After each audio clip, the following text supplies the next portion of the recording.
नमस्कार, मी सुनील. आपण पाहतात आवाज इंडिया मराठी. मुंबई महापालिका स्वीकृत नगरसेवकांच्या जागांवर राजकीय हालचालींना गती मिळाली आहे.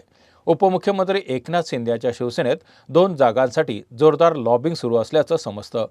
विशेषतः नंदनवन बंगल्यावर काही माजी नगरसेवक आणि पराभूत उमेदवार एकनाथ शिंदे यांच्या निवासस्थानाला भेट देताना दिसत आहेत, ज्यातून पक्ष नेतृत्वाशी संपर्क वाढण्याचा प्रयत्न चालू आहेत. राजकीय वर्तुळात बोरिवलीचे माजी नगरसेवक बाळकृष्ण ब्रीद आणि आमदार प्रकाश सुर्वे यांचे सुपुत्र राज सुर्वे यांचा स्वीकृत नगरसेवक पदासाठी जोरदार उल्लेख होत आहे.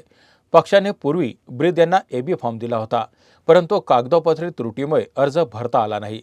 तसेच सुर्वे यांची नाराजी दूर करण्यासाठी राज सुर्वे यांना संधी दिली जाऊ शकते, अशी चर्चा आहे. या लॉबिंगमुळे शिवसेनेत अंतर्गत हालचालींना वेग आला असून अखेर पक्ष नेतृत्व कोणाला संधी देईल हे मुंबईच्या राजकीय वर्तुळाचं लक्ष केंद्रित झालं आहे.